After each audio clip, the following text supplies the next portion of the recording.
आप सभी का आज की इस महत्वपूर्ण प्रेस वार्ता में स्वागत है। आज मुख्यतः हमारे दो मुद्दे हैं। पहला मुद्दा जो हम अक्सर कहते हैं कि कांग्रेस और भाजपा दोनों एक ही हैं। कांग्रेस को वोट देने का मतलब है भाजपा को वोट देना। और दूसरा, जिसको आज पूरा देश देख रहा है कि किस तरह से दबाव की राजनीति की जा रही है, जिस तरह से गुजरात और हिमाचल में आम आदमी पार्टी बढ़ती जा रही है, कहीं ना कहीं दिल्ली में भी दबाव बढ़ता जा रहा है। साथियों, सबसे पहले हमने कहा था कि हिमाचल प्रदेश में ये जो दो पार्टियां हैं ये दोनों आपस में मिली, जिसका उदाहरण आप लोगों ने देखा कि सबसे पहले ठीक चुनावों से पहले कांग्रेस के दो विधायक भाजपा में। कल ही खबर आई है कि आनंद शर्मा जी ने स्टीयरिंग कमेटी के चेयरमैन पद से इस्तीफा दे दिया है। ये सब चीजें बताती है कि कांग्रेस व भाजपा एक ही है। आप वोट किसी भी विधायक को दीजिए, वो कहीं ना कहीं आप वोट भाजपा को दे रहे हैं। लेकिन अब प्रदेश में आम आदमी पार्टी के लगातार बढ़ते जनाधार से इन दोनों मिले हुए दलों के सामने एक बड़ी चुनौती उभर कर आई है। और हम लोग जिस तरह से शिक्षा और स्वास्थ्य की बात कर रहे हैं, उससे ये दोनों पार्टियां बैकफुट पर हैं। कांग्रेस दावा करती है कि हम सरकार में आ रहे हैं, लेकिन वो अपना कुनबाली नहीं संभाल पा रहे हैं। भाजपा दावा करती है कि हम रिवाज बदलेंगे, मिशन रिपीट करेंगे, लेकिन उन्हें अपनी पार्टी, अपने संगठन, अपने लोगों पर ही भरोसा नहीं है। आज हालात ये हो गए हैं कि हमारे मुख्यमंत्री जी को अपने तथाकथित विकास कार्यों पर भरोसा नहीं है। आजकल वो कहते हैं कि कुछ और कांग्रेस के लोग भाजपा में आ रहे हैं। यानी आपको अपने विकास पर, अपने संगठन पर, अपने नेताओं पर, अपने कार्यकर्ताओं पर भरोसा नहीं है। आप कांग्रेस के सहारे सरकार बना रहे हैं। और कांग्रेस का कहना है कि हम बहुत मजबूत हैं, जबकि उनसे अपने ही नेता नहीं संभाले जा रहे हैं। कांग्रेस कहती है कि भाजपा के लोग हमारे संपर्क में हैं। भाजपा कहती है कांग्रेस के लोग हमारे संपर्क में हैं, लेकिन जनता इन दोनों दलों के संपर्क में है। प्रदेश में कांग्रेस भाजपा की इस राजनीति को जनता जान चुकी है। और एक बात आज घर घर तक पहुंच गई है कि कांग्रेस और भाजपा दोनों एक ही दल है। किसी एक को भी वोट देने का मतलब है कि प्रदेश में एक बार फिर से उसी राजनीति को वापस लाना। और जिस तरह से आम आदमी पार्टी का जनाधार हिमाचल प्रदेश व गुजरात में बढ़ रहा है, उसका असर दिल्ली में नजर आ रहा है। आपने देखा होगा कि दिल्ली में इन दिनों भाजपा कार्रवाई कर रही है, आम आदमी पार्टी पर दबाव बनाने का प्रयास कर रही है। आप लोग कहेंगे कि हिमाचल व गुजरात के चुनावों का भाजपा को क्या असर पड़ रहा है? साथियों, भाजपा के जो मुख्य 3 नेता हैं, उन तीनों का संबंध इन दोनों प्रदेशों से। सबसे पहले गुजरात की बात करूंगा। गुजरात में जिस तरह से केजरीवाल जी और मनीष सिसोदिया जी ने शिक्षा स्वास्थ्य की बात की है, तो गुजरात से माननीय नरेंद्र मोदी जी और भाजपा के चाणक्य कहे जाने वाले अमित शाह जी आते हैं और सीधी उनकी साख दाव पर दिल्ली का अनुभव भाजपा भूली नहीं है। उन्हें मालूम है आम आदमी पार्टी गुजरात में लगातार बढ़ेगी और हिमाचल क्यों निशाने पे है? हिमाचल इसलिए निशाने पे है कि विश्व की सबसे बड़ी पार्टी कहे जाने वाली भाजपा के राष्ट्रीय अध्यक्ष जगत प्रकाश नड्डा जी हिमाचल प्रदेश। ये संयोग है या प्रयोग है मुझे नहीं मालूम। यहां पे शिक्षा की बात हो रही थी, सत्येंद्र जैन जी सरकार को घेर रहे थे। सोलन में बहुत बड़ी ज्वाइनिंग होती है, वो कांगड़ा में एक धार्मिक कार्यक्रम में भाग लेते हैं, अगले दिन दिल्ली जाते हैं गिरफ्तार। मनीष सिसोदिया जी यहां पे शिक्षा की गारंटी देकर जाते हैं, 48 घंटे के बाद उन पर सीबीआई की रेड पड़ जाती है।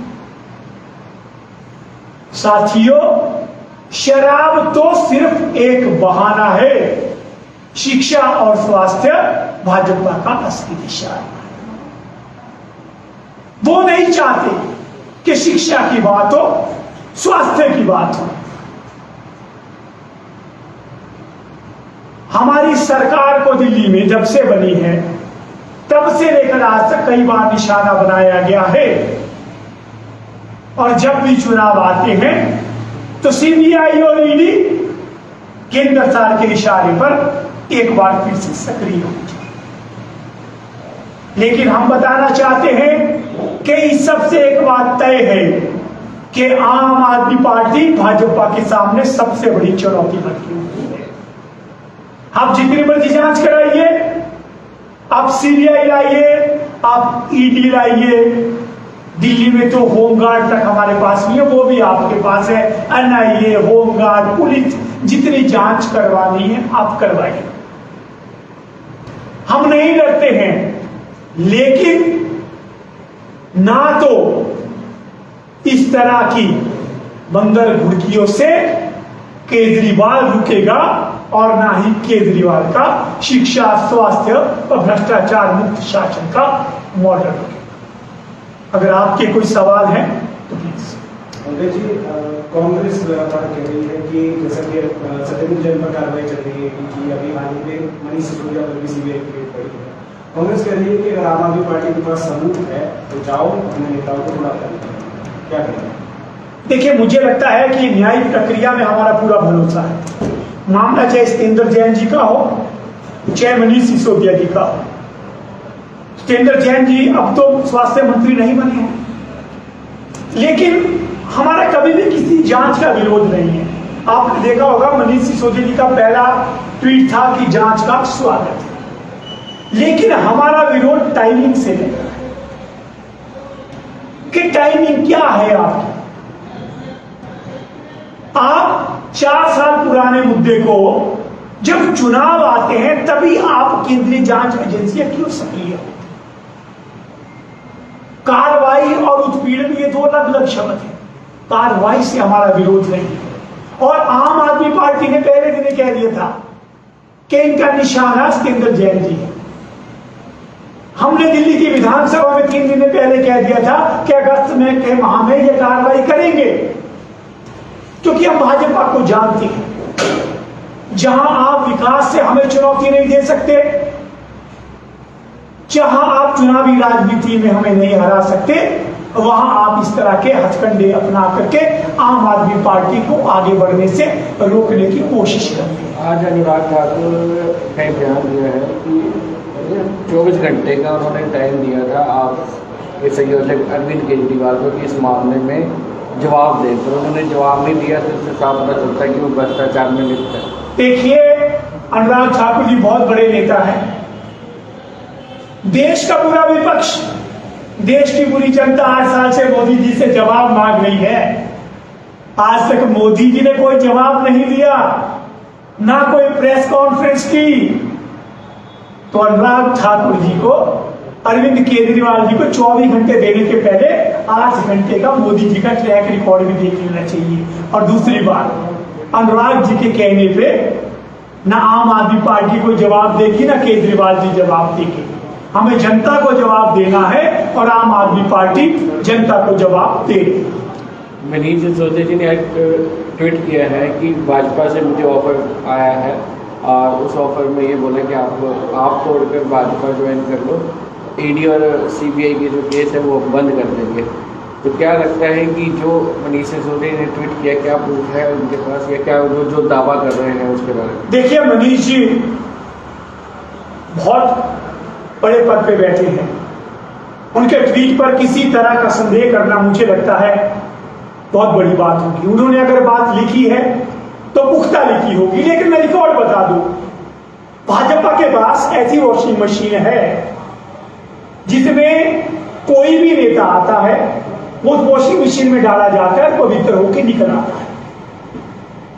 आपको याद होगा पश्चिम बंगाल के चुनाव हुए थे, शारदा स्कैम था, लेकिन सब लोग भाजपा में गए, क्लीन होके आ गए और अब भाजपा छोड़ के वापस भी चले गए।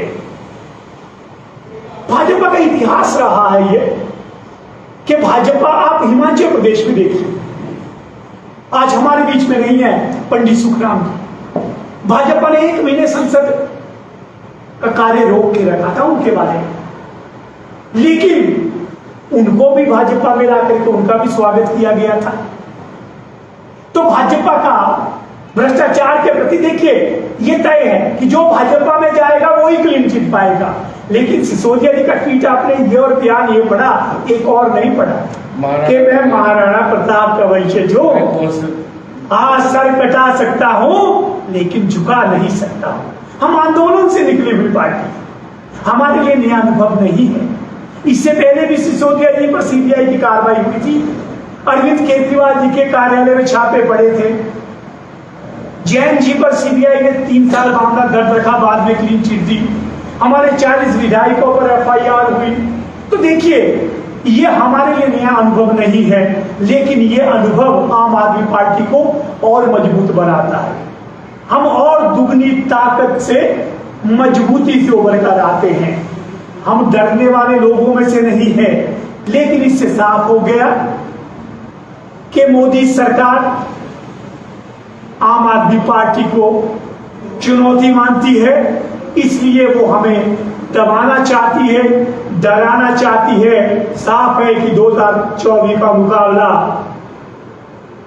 केजरीवाल बनाम मोदी होगा, और जिस तरह से गुजरात से हमें लोगों का सहयोग मिल रहा है, हिमाचल से मिल रहा है, उससे निश्चित तौर से भाजपा में सबसे अधिक खलबली है।